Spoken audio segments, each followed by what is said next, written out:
What's good, y'all? And welcome to my review for episode 10 of JoJo's Bizarre Adventure Stone Ocean. Yo, another phenomenal episode, man. Crazy's just going down. We now have introduced zero gravity to the world of JoJo, and fucking Storm has also been introduced into the JoJo universe as well. So without further ado, let's just jump right in. So we start out with Father Pucci once again. He goes on about how he's wiped Mira's show of all memories she has of him so no one can find him, and then goes on about the only real difference between humans and animals is that they think they'll go to heaven or hell, blah, blah, blah, religious bullshit. I'm not, this ain't the Matrix, man. Anyway, we then get back to Jolene. She rushes over to the phone booth, and actually it's the black chick that's like, oh yeah, it's the rules, you know, that chick, which surprised we actually got to see her again. But then again, she wasn't the OP, so obviously she's going to be somewhat of a recurring character, I would assume. Anyway, so she throws her like this stick of gum, and she's like, "I'll get that shit away from me." Then it opens up, and then two $50 bills are in there. So she's like, "Oh, my mistake. Oh no, you sure take your time." And then this one actually goes a little bit beyond, above and beyond. She really goes for that Chick-fil-A service here, because she actually gives her like this little like stool for her to sit on so her legs don't get tired, and then actually takes this like Coke from this other chick and offers it to her like, "Hey, here's a Coca-Cola. Enjoy it. And take your time, man." Like seriously, she treated our girl Jolene like a queen, and man, she really did her best to service her. I could make a race joke right now if I really want to, but I will refrain. If I really want to be edgy, I could go there, but I will refrain.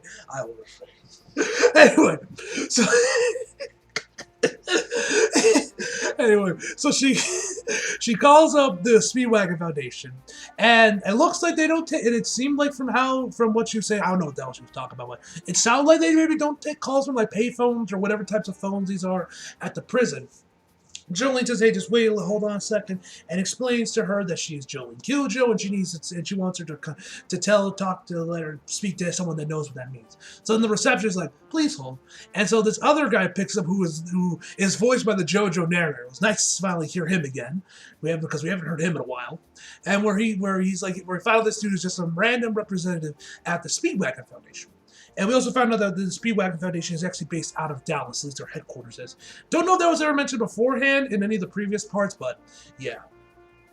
Anyway, so they explained that JoJo's body, I believe he said JoJo's body wasn't brought over to their Dallas headquarters, but they still got his body and they're keeping him cool and whatever, and they found no signs of life with him, medically speaking.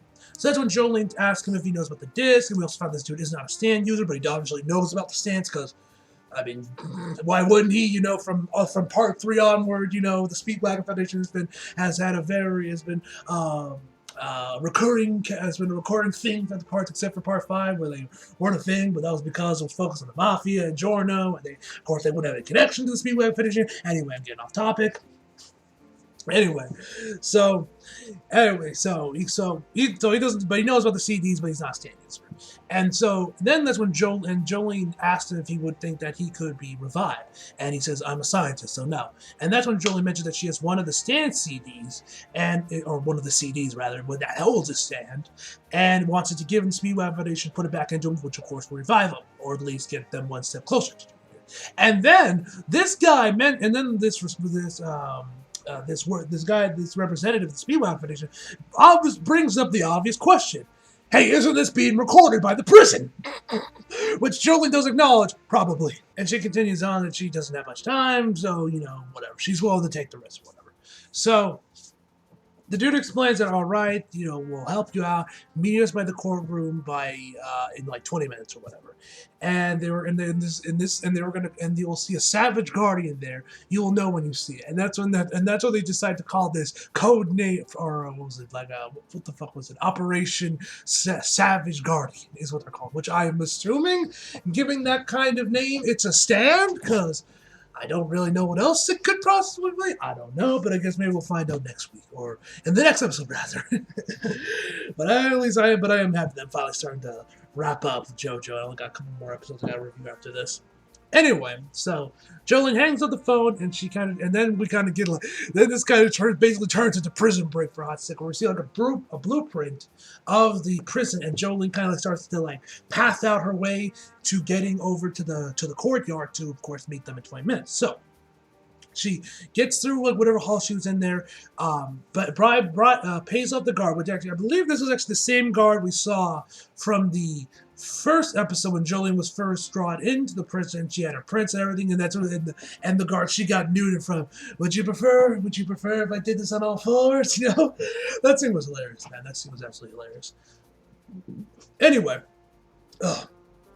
So she pays off that guard, starts running around trying to get into the courtyard. Then she actually runs into Emporium, which it's been a minute since we last saw him. And he says, "Here, I'm pretty sure he told Jolene, don't catch the ball." Yet she still cups her hand like she's trying to catch the ball. But anyway, the ball goes right through her, and it opens this portal in the wall. And Emporium is in there, and he's like, "Hey, Jolene, come over here," and brings her. And the sound that they use for when Jolene is teleported into the ghost room was really cool. It sounded like something like that. It sounded something like legit. It sounded like it was straight out of Echo the Dolphin on the Sega Genesis, man. It sounded, if you played Echo the Dolphin and you probably know the sound effects sound very similar to some of the sounds we heard in Echo the Dolphin. It sounded very similar to it. It also sounded awesome. Anyway, so with that all being said, so Emporium gets now in there. There are actually two other users in here as well. You have this one guy who's just chilling in the piano, who we find out his name is Weather Forecast, which as well, that's also the name of his stand, which is certainly not going to become confusing at all. And then we have another guy who I at first thought was Diavolo. You can't tell me the man does not look exactly like Diavolo, man. He looks exactly like Diavolo. Pink hair and everything. I feel it's like the closest Araki's ever come to strip reusing a design from a previous part into another part, man. But anyway, so we find out more about this room. It's basically called the Ghost Room, and that this is the old music room of the prison before it was completely burnt down to I don't know. I think he said the 80s the prison was caught on fire and a lot of the rooms went burnt down. This was one of them, and then he continues on. That's also we find out that Emporium is a fucking stand user. Because of course he is, and basically his stand power, how it was, is that he can interact with these ghost objects, and that's basically why he's able to move around this prison so quietly. And as we see later on, he legit pulls out a trash can out of his fucking pocket and pushes it right back in like it's fucking nothing, man. So yeah, that's his power. So that always explains how he's been able to stay hidden for this long. And then, so that's when Jolene tells her about the courtyard. She actually thinks she's late because of the clock on there, but Emporium tells no, it's stopped in time. You still got plenty of time. And then Weather Forecast tells Emporium that he wants to accompany He wants to accompany her along with her into the courtyard, which she accepts.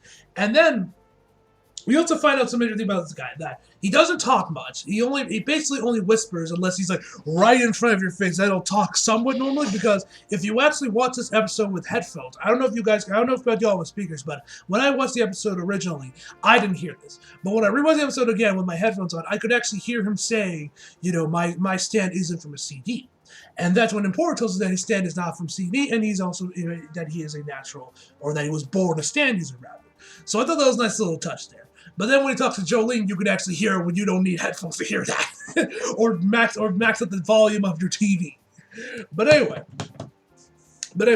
so they eventually get brought back into what is the current music room, and then we kind of see a bit more of his stand in action, where he conjures up these clouds and some water, and then he has these markers to play on the piano, dun dun dun, and then with all the water splashing around, it ends up forming this little puddle that reveals that that there is an enemy stand user watching them. He gets in front of Jolene's face, tells her to act like she didn't notice anything and to pretend. Jolene kind of moves her eyes downward, and that's when she sees a puddle and sees a reflection of the enemy stand user looking in, watching them. So then they just bolt right the hell out of there, trying to get away from this guy.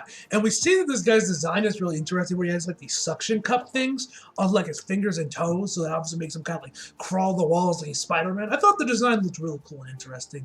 Also interesting thing about this guy is that he has these shoes, but the shoelaces are tied around his ankles, while the shoes themselves are dangling in zero gravity or whatever. So they're chasing after. So he's chasing after them. He eventually fires these spit projectile things. One of them manages to graze Jolene. So, but they don't really think that they're just too busy running away. Eventually, they turn this corner. The dude has lost sight of them, and we find out that they're actually hiding inside this coat on this coat rack. And then eventually, that's when Emporium tells them they need to go through the medical wing and then go through the factory. And she tells Jolene to go through bribe the guards to get to the factory, and that's how they're going to get to the courthouse. And to say that you need to get your boots fixed. Simple enough task, and he also says to let weather forecast go first because it's connected right in the male's prison, so obviously he'll be able to get in there, no questions asked, obviously. So they do that. He also says he wants Jolene to succeed and get her father revived, so that there is some semblance of hope. Come. So they managed to get there. The dude and this is if you were paying attention, you know that there was definitely something already off. I wasn't until I went back and rewatched the episode. Like, they were dropping the hints if you were actually paying attention. But anyway, so the guard over there opens this can of Coke and pours it into this glass, But the Coke is bits of the Coke are in these little ball things, and they're floating above in zero gravity, say if you were open a Pepsi can in the middle of space, That's kind of what it was looking like. He's like, hey, what did you do to my Coke? And he's yelling at Jolene, what did you do to my Coke? And she tells her that, I didn't touch it. And all she did was touch the plate. And that's when she pushes the plate aside, revealing $50. So then the guard takes it and goes to look for a towel, turning his back so Jolene can leave, obviously. But that's when Jolene notices that the $50 comes right back on her and is floating in zero gravity, and it hits her neck. Then the plate gets stuck to her arm. Then these Coke particle things starts to appeal around her, and then sooner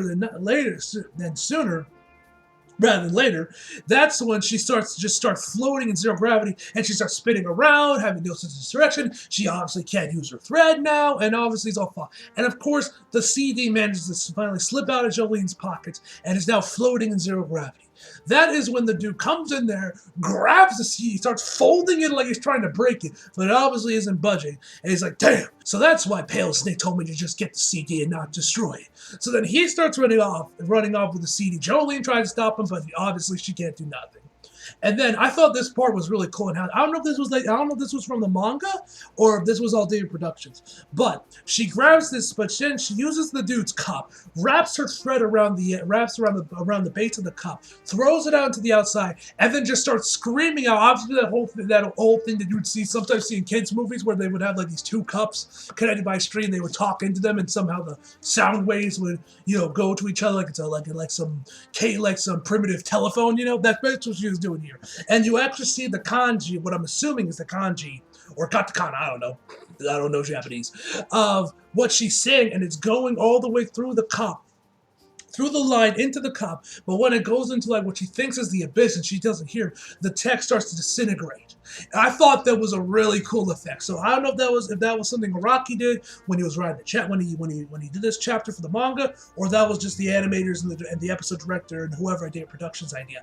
Either way, I thought that was fucking cool, man. So shout out to them, man. But then, when she thinks that all hope is lost, weather forecast did not hear her cries, the man shows up, and the man shows up clutch. And the man even has this banger of a track accompanying him as he's sprinting to save the day. So he comes in there, we finally have this face-off between this guy and weather forecast, where we also find out that the dude Stan's name, the guy with the suction cup finger things, it's called Jumping Jack Sparks, is I believe the name of it, or at least the dub name of it. I am very curious to know what the original Japanese name of it was, considering the name, but yeah, Jumping Jack Sparks. I mean, zero gravity, so I guess it fits, kind of, but whatever.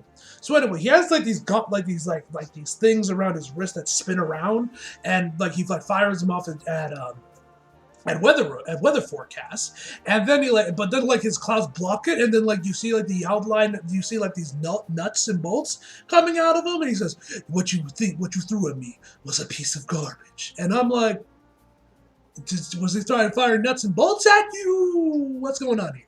Anyway, so this dude just straight up goes for a punch on Weather Report. Weather Report actually from the clouds, a punch or a fist rather forms from one of the clouds of Weather Report, and they collide. But I don't know how this works. I think the episode. Jumping Jack Sparks mentioned something about like air resistance friction or something. But either way, he catches on fire. I don't know how that's even possible, but whatever. He catches on fire. He tries, but that's when he says like, and then he says release 0 gravity. Then like I guess like an AC unit or something just falls right on top of this poor bastard like it's a fucking Looney Tunes cartoon. Like, like whenever they would drum that like ton of weight thing or whatever, you know that guy with like fucking Roadrunner and like Wile E. Coyote. That's basically what they did here with like an AC unit, just just threw it on his head, man. So Jolene thinks it's over. The gates start to close down, and he mentions I might have been through the force. So he obviously tries to make a run for it, and he manages to sneak by before one of the gates completely closes. But that's when weather forecast comes in there and like grabs her and then like propels himself forward through the little opening into what I'm assuming is the factory. And that's when Jolene says, "Where is he? I need to get that thief." And that, ladies and gentlemen, is where the episode ends. Another phenomenal episode, man. Absolutely loved it. Looking forward to finally finishing this batch of episodes for part 6. 2 more episodes left I gotta review, man, and watch also. But anyway, guys, overall, I'm going to give this episode a 9 out of 10, guys. So anyway, hope you guys enjoyed the video. Like if you did, subscribe if you're new. Follow me on Instagram and Twitter if you feel like it. Links down in the description box below. And as always, come back for more. See you guys next time.